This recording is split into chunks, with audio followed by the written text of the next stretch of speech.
Welcome to the Frank Forum podcast. My name is Frank Filocomo. I'm the founder and editor of thefrankforum.com, and I am once again joined by my good friend, Troy Olson.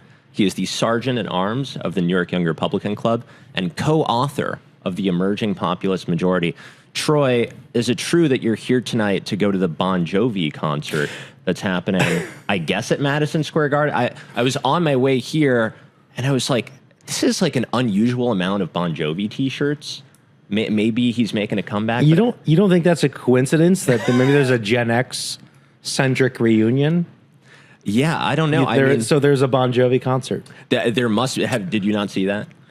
I didn't know that, but you told me just now. Are you a fan, by the way? I actually am. Okay, all right. Then I'm not going to say what I was going to say. Okay, let me clarify think he's this. Great. My older brother had the Bon Jovi CDs. He was very huge in the late 80s, early 90s. Yeah. And I think when you have an older brother, I think you very much are raised on the music your older brother listens to. I got, of course, a lot more into grunge. Yeah. And that was like my first branching out. But well, listen, then I'm going to scratch out what I was going to say. I want you to say it. I want you to say Living on it. a Prayer, could hear it on repeat constantly. Living on a Prayer.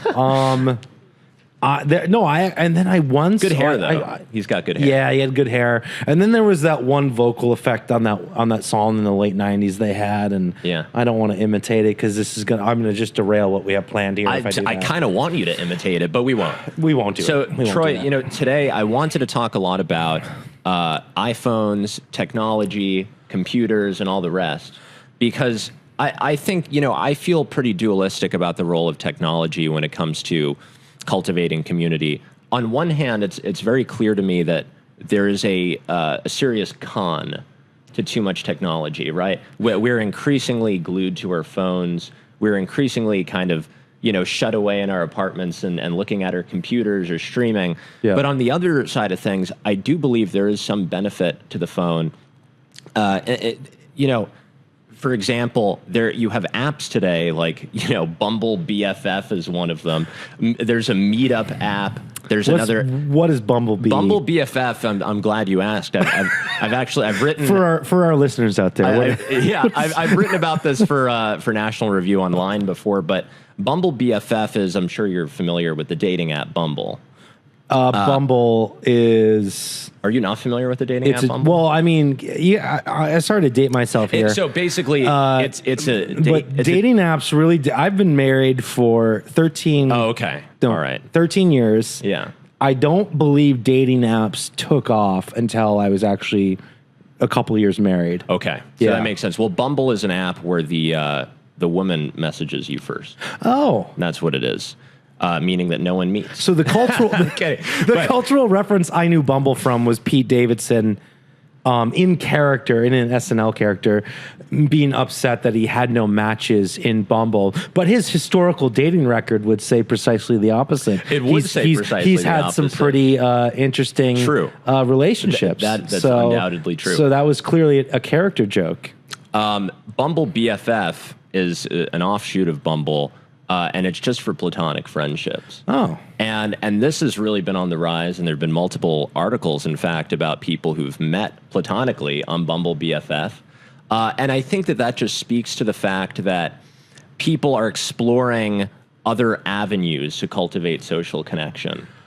Yes. Because it used to be, especially with dating, that people would approach others at a bar or something. Yeah. And now I think there's an obvious trepidation around, IRL social encounters to the point where we're looking at our phones and saying, maybe we could do this behind a screen. So again, this goes back to where I'm kind of ambivalent about apps and social media and things like that, because on the one hand, the goal, if we're talking about communitarianism and reviving America's civic culture, the goal is to have it done organically at third places. But the fact of the matter is that we're now in a different era where especially Gen Z is utilizing social media. So I think that probably the best thing we could do is instead of waxing nostalgic about the times when we didn't have phones or we had flip phones, I think the best thing we could do is to say, okay, this technology is a reality in our lives, and we now need to learn how to use it for good.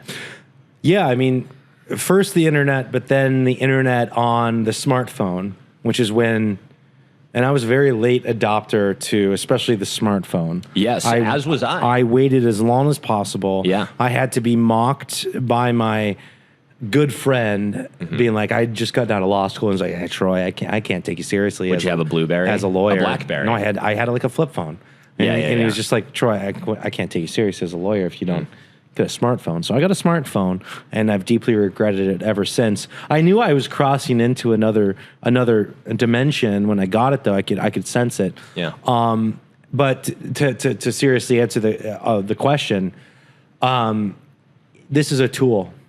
Yes. And tools have always sort of depended on the user in the long run. And I think it's easy to get caught up in that and forget about that. But I think we're now in the phase of dialing it back. And you see this, I think millennials actually remember the world pre all of this. Gen Z doesn't necessarily have that vocabulary as much, but they are beginning to pick up, I'm sensing, a nostalgia for the pre-smartphone world, or even the early internet. I think the internet's really amazing. I'm nostalgic for the early years of the internet when it was the Wild West and very exciting. Well, that seems to be coming back under Musk now. Yeah. I mean, X, I quipped about this in an article, but X looks more like 4chan than it does like Twitter. Well, and I'm not even talking about that so much where people are like just kind of saying whatever they want on message boards or whatever. I'm more so referring to the pursuit of finding information out in the early internet, and like being able to kind of see if you're looking hard enough the history of the world. Yeah, was very fascinating to me. And I guess I would have been a kid when the internet was going, and it was dial up. So we had dial up, and so you don't spend a ridiculous amount of time on it yet. That's right. Everything takes deliberation and effort, and that's maybe the key words here. Deliberation and effort. Yes. There's very little deliberation in the current internet on your smartphone world, and there's not a ton of effort that's needed. Well, I think to your point that, the computer, for example, it could obviously be a hugely important tool. The problem is when it becomes all-encompassing and when it becomes totally ubiquitous. And I think that what you're seeing right now, especially with Gen Z, is a reaction to too much screen time, to too much being online. In fact, so, I went to high school in Brooklyn at a school called Edward R. Murrow.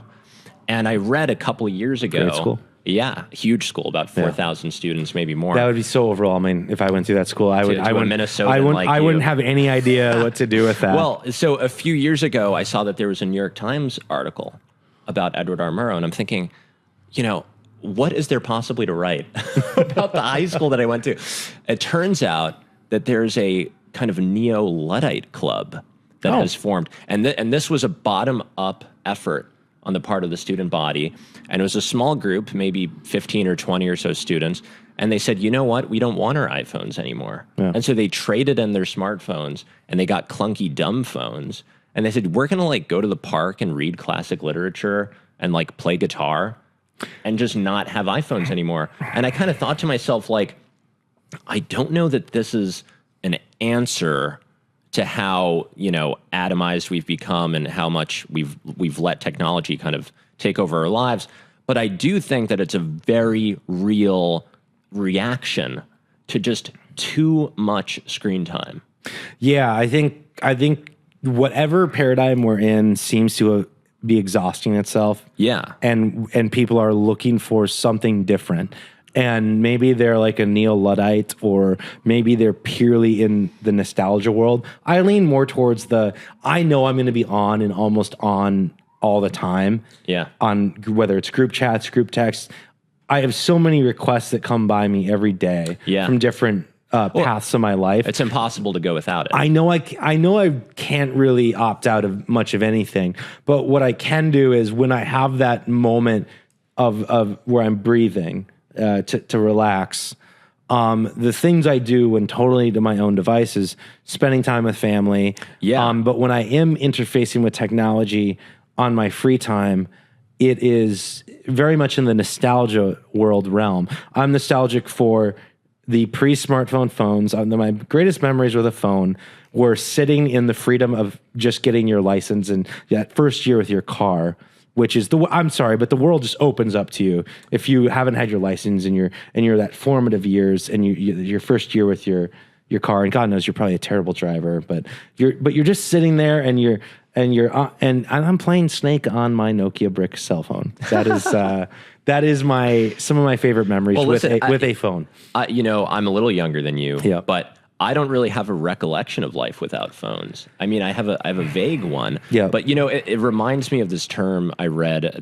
There's this book called the Dictionary of Obscure Sorrows. Yeah. I don't know if you've heard that. It sounds like a great title. It's a great title. Yeah. And the author in the book, he basically concocts these words that don't exist. And one of them, I think you'll enjoy this, Troy, is anamoya.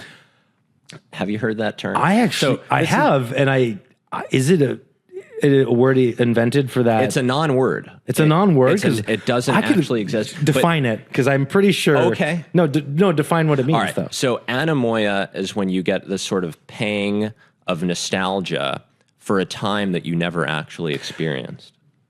So that makes me think of a 2012-ish Woody Allen film called Midnight in Paris. Okay. And I don't know if the film calls it that, but the character in it runs a nostalgia shop, and he is ultimately nostalgic for a time and a place. Yeah. Paris in the 1920s that, of course, he didn't exist in. Right. And then, spoiler alert, by the way, if you haven't seen Midnight, Yeah. my apologies. Sign off now. I think we'll be all right. I'll give you a second. But then We'll put big spoiler alert titles on the. But he gets back into the 1920s and gets to know. It's a Flight of Fancy movie. And he gets back in the 1920s and gets to know those characters like Gertrude Stein and Ernest Hemingway or whatever, or F. Scott Fitzgerald, and they're nostalgic. Some of those characters are nostalgic for Paris in the 1880s or somewhere else in the. So I think that there is this intrinsic human need and desire that's always been with us, whether we have the smartphone or not, to want to belong to an age that you can read about, but can't possibly be a part of. And I think one of the reasons that exists within us is you can actually discover, as much as the historical record allows you, the events of a decade in the past. You can kind of read through it, get to know it, and in theory, if you experienced it, you could kind of sift your way through it. Yeah. And it's understandable and it's already happened. Whereas the present, you are navigating in real time. The future, I've got a bill to pay next month. The future can be a little scary. That's right. Yeah. So the past is the past can be painful, but I think a lot of times the past is actually quite powerful, and which is why nostalgia works so well. Because even people with painful memories in their life, human beings are remarkably resilient, and we memory hole, and forget a lot of the painful experiences. But nostalgia works even beyond the memory of the person. It really, most of nostalgia is that word. I think I'm nostalgic for eras I never lived in. I love the 1950s. I love the 1990s. I was alive for the 1990s. But if you talk to me in the 1990s, at the time I was living them, I didn't think I was living in an amazing decade. I only know that. Sure. I only know that today, looking back. Oh, you only know you love her when you let her go. Yeah. Is that Aristotle who said that? Yes. But so this has been with us for thousands of years. It has idea. been. In fact, if you look on X or whatever, you'll see all these accounts that post, diners from the 1950s with root beer floats and the little jukeboxes at everyone's table. And you're like, and there are times where I look at those and I go, man, only to be back at those. And then I go, I didn't exist when that was a thing. You didn't exist. So anamoya is the perfect word. If you look at my Twitter feed, there's a good amount of those retweets of those diners. Well, this is something that we've actually, I don't know if you recall this, but we kind of butt heads on this before. You wrote an article for the blog a couple years ago or something. We call it the site. We don't call it the blog. We should call it the site. Yes, the Frank site. Forum. Our site. The Frank Forum. Because a blog sounds like we're writing about baseball in 2003. That's true. All right. So Which, by the way, I love baseball. You wrote an article for the site a few years ago. I can't remember what it was, but it was something very nostalgic. You were waxing nostalgic, probably about the 1950s America, and the small town. That sounds like me. And I very promptly wrote a response to that, saying that conservatives need to avoid the trap, the reactionary trap. Yeah. Of, wow, things were, past tense, using past tense all the time. Yeah. Things were so much better when, et cetera, et cetera. And part of me believes that, that's true, but then another part of me believes that there's nothing wrong with nostalgia and wanting to kind of turn back the clock. It's a very natural impulse to want to turn back the clock. But I think that we do have to grapple with our times, and we have to say, okay, we have smartphones now. Yeah. We're not all gathered around the tube anymore. We do live this increasingly atomized existence with cell phones. Yep. We can't chuck them into the river, or, I guess we could form Neolite clubs. I don't think that's terribly productive, though. No. I think what we have to do is say that this is here with us to stay, and we have to use it in a way that's productive. And so I want to give an example. It was the last piece written for the Frank Forum by a new contributor, Eric Ligon. And it's called How I Built a Third Place Platform Using Lessons from Gardening. And basically what he talks about is he created this app called Linger. And in the app, it's a platform for third places. And for viewers who don't know, third places are not home, they're not work. There are places outside of home and work where these sort of casual encounters happen. Yeah. And so, my third place is my local dive bar. And we have open mics there every Thursday. And it really is a Cheers-like scenario where everybody knows your name. Yeah. That's a third place. And so this platform that he created allows people to actually go into this vast database of different third places around the country. And if you have one that you think should be in the database, you could actually add it. You make an account and you add it yourself. And so in effect, what you have is, a country-wide map of third places. So if you're in Nebraska and you go, where's somewhere I could go meet people near me? You would just type in your zip code or whatever, and a bunch of places would come up. And so I think this is an example of someone seeing that, apps are a part of our everyday life. Yeah. And saying, you know what? They don't need to be TikTok. No. They could be something that cultivates community. It could be anything. It could be anything. Yeah. And so I think that it's a really beautiful article. And this quote stood out to me in particular, where he says, third places are ecosystems like my wildflower garden. They are notoriously difficult to engineer from the top down. They are best cultivated cooperatively on good land to suit the resources and needs of the locale.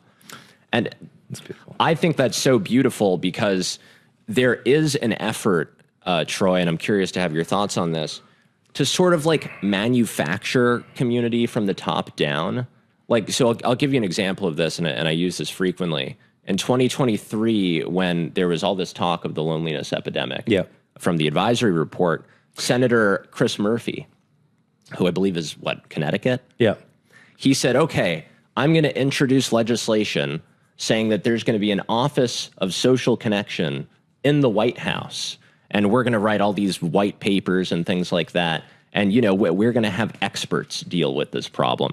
Maybe you could talk a little bit about why civil society should be the answer and not top-down technocrats in Washington. Yeah, and let me just quickly defend civil society. Yeah, please. The reason you want to shrink government is not because you're an ideological libertarian necessarily.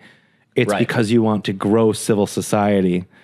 And there's probably nothing more lame than a government pointy head coming up and saying, we need to socialize more. That's right. It's like kind of like being in the military where you have mandatory fun days. Something about mandatory fun doesn't sit well with me. Yeah, and so and coercive fun. You referenced Cheers, and this is going to be a weird break-off point, but I think of the sitcom, which is sort of another thing that I'm nostalgic for. Just like the good old-fashioned sitcom. Yeah. But sitcoms came in two varieties in the majority. you would have the family sitcom, which I love, and then you had the workplace sitcom. But then there was another type of situation comedy that was the third places, and Cheers is a really good example of that. Kind of get it with Friends and Seinfeld, but because they would have like the coffee house, diner, hangout places. But those are good examples of third places in, I guess, the American sitcom canon. But if I'm to think growing up, I think bowling alleys. I mean, this is quite literally bowling alone, but bowling leagues and bowling alleys and things like that, which is, it's not like you got to be, that's not, being on a bowling team is not a massive commitment.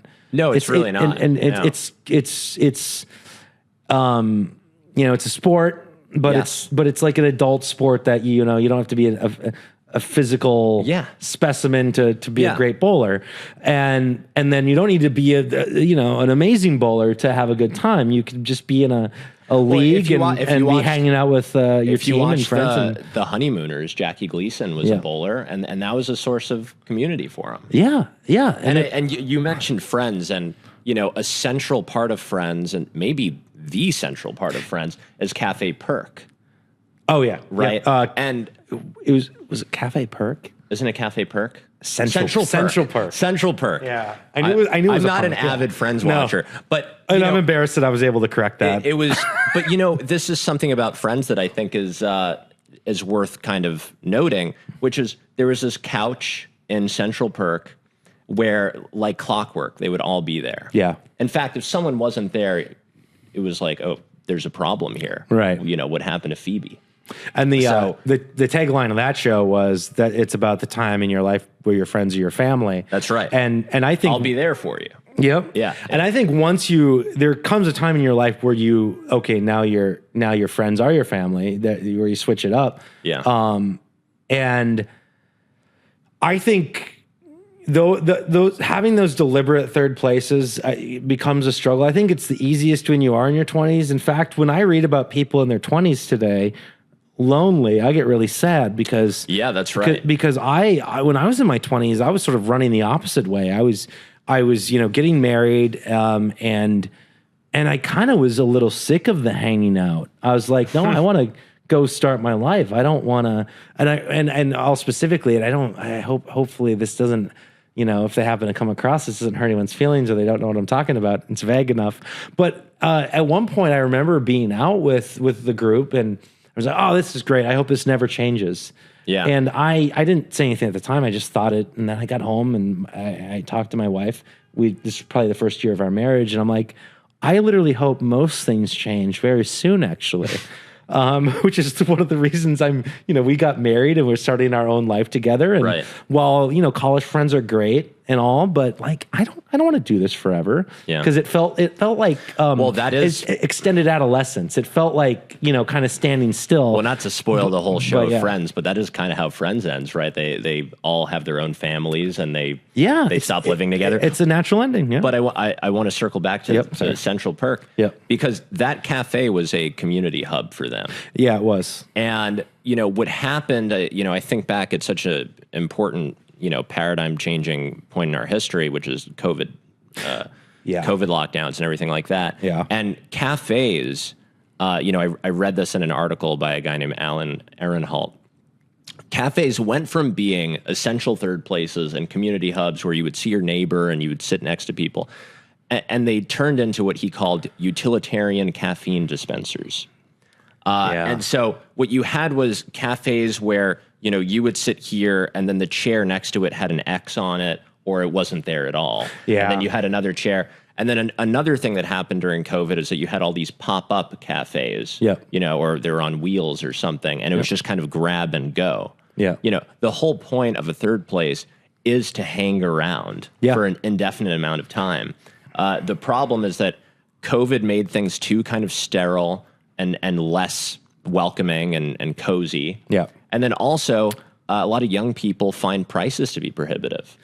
Yeah. And they're not, a cocktail is like $12 at a bar or something. And so this is like the driest generation. Like Yeah. 18 to 29-year-olds or whatever are not going to bars and meeting people. They're largely, first of all, they're doing mocktails more than they're doing cocktails. Yeah. And second of all, they're foregoing the bar for the most part. You know, I was in the city on a weekend recently, and the bars were like pretty quiet. Yeah. I'm like, this isn't normal. Yeah, I mean, and it's so the opposite of how, I mean, I grew up in the Midwest, and drinking is it's what you do. It is what you do, and it's not. You put it in your cereal. What would be someone's? Oh, maybe you're drinking too much. Right. Alcoholism toward it. It actually is such a natural social part of living there. Right. And that's one, but two, I felt like, you know, as a millennial, millennials drank. Drank in college, or in law school, at bar review Friday nights. We drank, and I see these articles with Gen Z not drinking as much, and look, I wonder how anyone's meeting anyone. Yeah, no, I do. Look, you could make the case that, well, drinking is really bad for you. Yep. The last Surgeon all things General, in moderation. The last Surgeon General, Vivek Murthy, who did the loneliness report, also did a separate report before he left office about how drinking, even in moderation, is bad for you. And everybody was like, screw you, dude. You know what? Like no one wants to hear that. Yeah. Now we haven't had a Surgeon General since, which is noteworthy. And like we'll never have one again.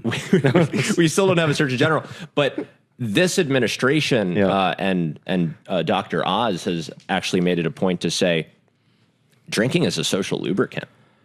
And there's obviously going to be, you know, some detrimental things about drinking, especially in excess.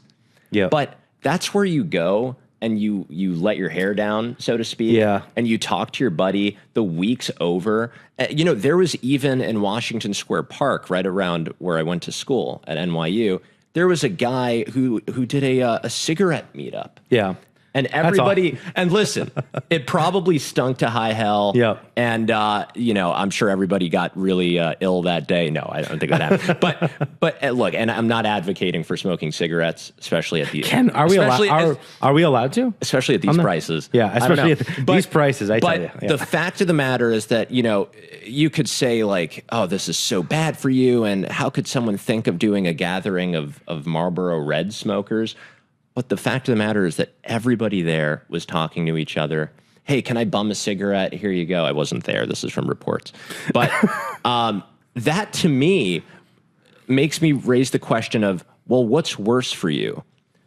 Smoking and drinking, but being in communion with other people, or drinking kale shakes and being super healthy, but having no social connection. Right. And I'm not a doctor, in case you didn't know, but I would say that the latter is got to be way worse for you. Yeah, I'll just I haven't read that report from the Surgeon General about how drinking even in moderation is bad for you. Even in moderation. But let's play that out. That is probably only looking at the literal medical aspect of life, and that is not how life is actually led. You know, and I'm not saying you have to drink, and you know, people that don't drink at all go out and meet people, but you get what you do is you get a Heineken 00. But like, you know, you also, you know, let's say, you know, if you drink in moderation, but you have a wife, a supportive spouse that loves you and cares about you, and that love and care that you met maybe doing that social activity at one point, at least that was the starting point. It kept you. It's actually. Being with someone who cares about you keeps you alive, I think, so many more years than whatever alcohol or whatever cuts out of your life. Because let's say if you are going too much on that, they're going to tell you about that because they care about you. But they're also going to, if you're not doing any of it, like they're you know, life is much more nuanced than any white paper can possibly show you with mountains of statistics at the end of the day. And I think that's what the medical community in general that's why I said sometimes misses. I said to someone in the midst of COVID in 2020, you recall if you watched the news channels on the bottom right, they would have the COVID death count. Yeah, as if that was the only thing that counted. I remember thinking to myself, where's the deaths of despair count? Oh yeah, because loneliness is a killer.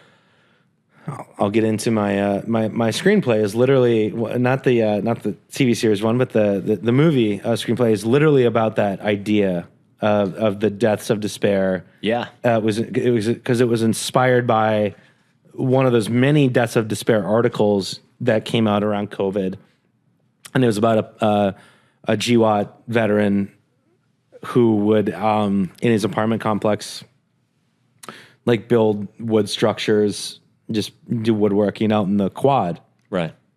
And the article was about his eventual suicide. And so it was, I remember reading that and just kind of internalizing. Obviously, I'm close to that idea in terms of, he's a veteran. Yeah. And in the conflicts I served in.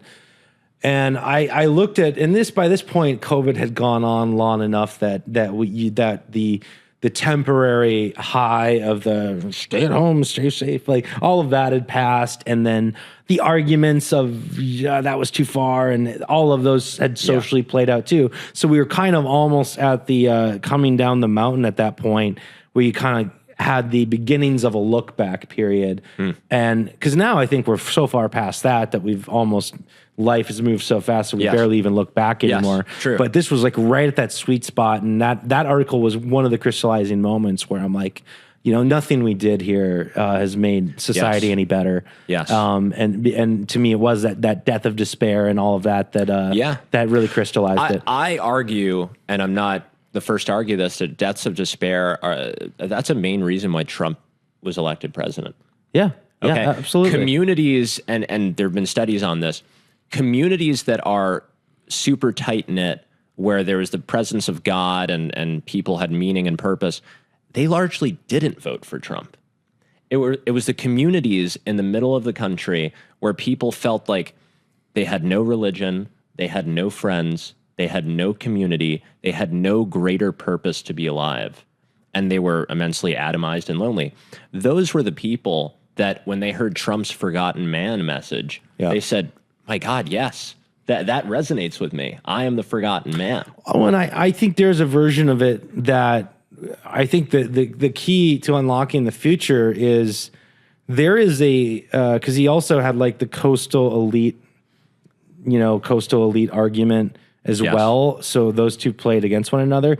I think the secret key message down the road is combining the forgotten men and women of America with the myriad of urban, coastal, forgotten men and women, of which there are so many. Yes. That are in a political culture that's dominated in one direction. Right. Putting those two together that really do have more in common, and the commonality is sort of the absence of God, despair, loneliness, and people. And it's a different kind of story here. Like, you're surrounded by people constantly.